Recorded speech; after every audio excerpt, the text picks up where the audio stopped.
श्री राम ज्योतिष India YouTube channel में सभी ज्योतिष प्रेमियों का स्वागत है। प्रश्न लग्न संबंधित दूसरी कक्षा में आज हम विचार करेंगे कि प्रश्न लग्न में शुभ ग्रह बैठे हों या शुभ ग्रहों की राशियां हो और वहां पर पाप प्रभाव ना हो, यानी शुभ ग्रहों की वर्ग हों, शुभ ग्रहों की नवांश आदि हों, और शीर्षोदय राशि में यदि प्रश्न लग्न खुलती हो तो उसका क्या प्रभाव होता है, और क्षीण चंद्रमा और पूर्ण चंद्रमा के प्रभाव को हम प्रश्न लग्न में किस प्रकार से विचार करें और किस प्रकार से प्रश्न लग्न में किसी गई हुई वस्तु के प्राप्त होने की संभावना, किसी कार्य के होने की संभावना, कार्य की सिद्धि और असिद्धि होने की संभावना, किस प्रकार से हम विचार कर सकते हैं। आज की कक्षा में इन्हीं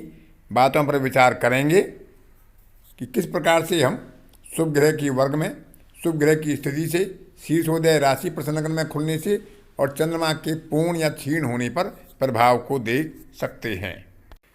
शुभ ग्रहों की स्थिति या शुभ ग्रह की लगन खुलने के बारे में बताया है कि सौम्ये विलग्ने यदिवाच वर्गी शीर्षोदय सिद्धिमुपैति कार्यम अतो विप्रस्तम सिद्धि हेतु तत्क्षीण संसिद्धि करम विमिश्रम। अर्थात जिस समय प्रश्न किया गया हो उस समय पर तात्कालिक प्रश्न लगन जो बनती है, यदि उसमें शुभ ग्रह बैठे हों अथवा प्रश्न लगन में शुभ ग्रह की राशि हो और उस पर कोई पाप प्रभाव ना पड़ रहा हो और शीर्षोदय लगन भी होती है तो वह भी एक उत्तम फलदायी होती है। शीर्षोदय लगन में सिंह, कन्या, तुला, वृश्चिक और कुंभ, ये 5 राशियाँ आती हैं। ये कार्य की सिद्धि के लिए उत्तम कही गई हैं, क्योंकि शीर्षोदय लगन यदि खुलती हो, उसमें शुभ ग्रह बैठा हो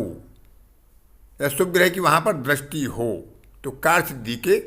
उत्तम साधन जातक को प्राप्त हो जाती हैं, कार्य सिद्धि की संभावनाएं अधिक हो जाती हैं। यदि इसके विपरीत हो कि शुभ ग्रह की लगन भी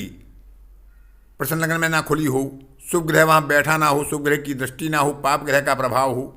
और शीर्षोदय लगन भी ना खुली हो, शीर्षोदय लगन के अलावा जो पृष्ठोदय लगन या उभयोदय लगन है वो खुली हो, तो कार्य की सिद्धि में विलंब कह सकते हैं, कार्य की हानि कह सकते हैं, यह ग्रहों के बराबर के आधार पर कह सकते हैं। शुभ ग्रहों में आपको ज्ञान है कि बृहस्पति और शुक्र शुभ ग्रह हैं। बुध यदि अकेला होता है या शुभ ग्रह के साथ होता है तो वह शुभ ग्रह कहा जाता है, और चंद्रमा यदि क्षीण हो तो वह पाप ग्रह होता है और पूर्ण चंद्रमा शुभ ग्रह की संज्ञा में आता है। शुक्ल पक्ष की पंचमी के बाद से और कृष्ण पक्ष की दशमी तक चंद्रमा को पूर्ण माना गया है, शुभ ग्रह की संज्ञा दी गई है, और बाकी जो कृष्ण पक्ष की दशमी के बाद से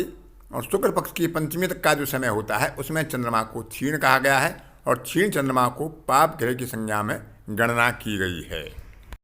इस प्रकार से हमें लगन की स्थिति, लग्नेश की स्थिति और लगन पर होने वाले ग्रहों के प्रभाव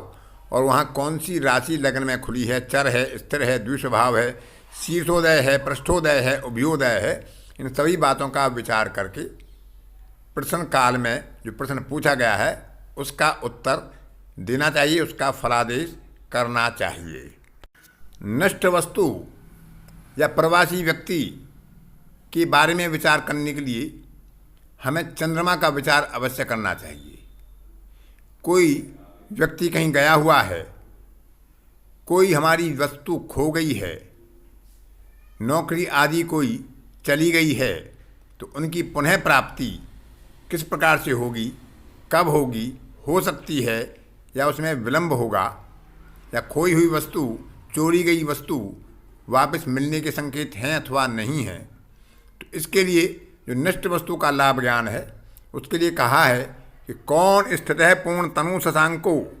जीवेन दृष्टो यदिवासितेन क्षिप्रम प्रणष्ट करोति लब्धि लाभोपयातो बलवान शुभश्च। अर्थात गई हुई वस्तु मिलेगी कि नहीं, इसके लिए हमें लगन का विचार करना चाहिए कि लगन में पूर्ण चंद्रमा बैठा हो अथवा चंद्रमा बलवान होकर केंद्र त्रिकोण में बैठा हो और अपनी होरा में बैठा हो, या बृहस्पति या शुक्र लगन को देखते हों, यानी शुभ ग्रह लगन को देखते हों, लगन पर प्रभाव डालते हों, चंद्रमा को देखते हों, तो गई हुई वस्तु शीघ्र मिलेगी अथवा शुभ ग्रह एकादश स्थान में लाभ स्थान में बैठा हो तो भी गई हुई वस्तु की प्राप्ति होती है। चंद्रमा, क्योंकि अभी आपको बताया कि शुक्ल पक्ष में और कृष्ण पक्ष में 5-5 दिन वह क्षीण रहता है, तो बलवान चंद्रमा का होना किसी भी प्रश्न लगन के लिए उत्तम होता है यदि वे अच्छी स्थिति में हो, शुभ कर्त्री हो, शुभ दृष्टि में हो, केंद्र और त्रिकोण में या लाभ स्थान में हो। चंद्रमा मध्यबली होता है तो कार्य में कुछ विलंब होता है, कार्य देरी से हो सकता है। लेकिन चंद्रमा यदि क्षीण होता है या पाप प्रभाव में होता है तो कार्य की हानि करता है, कार्य पूर्ण होने की संभावनाएं कम होती हैं। तो इस प्रकार से चंद्रमा का विचार बहुत ही महत्वपूर्ण होता है कि चंद्रमा का बलाबल प्रश्न लगन में किस प्रकार का है। यदि चंद्रमा निर्बल है, पीड़ित है, तो कार्य की हानि या गई हुई वस्तु के ना मिलने के संकेत अथवा कष्ट से मिलने के संकेत या विलंब से मिलने के संकेत हो सकते हैं। लेकिन यदि चंद्रमा पूर्ण बली है, शुभ ग्रहों की दृष्टि में है, लगन बलवान है, जो पहले आपको बताएगा शीर्षोदय लगन हो, शुभ ग्रहों की स्थिति हो, शुभ ग्रहों की दृष्टि हो, तो इस प्रकार से गई हुई वस्तु के वापस मिलने की, प्राप्त होने की संभावनाएं अधिक हो जाती हैं। और वह कब होंगी, इसके लिए भी चंद्रमा से ही विचार करते हैं कि जब चंद्रमा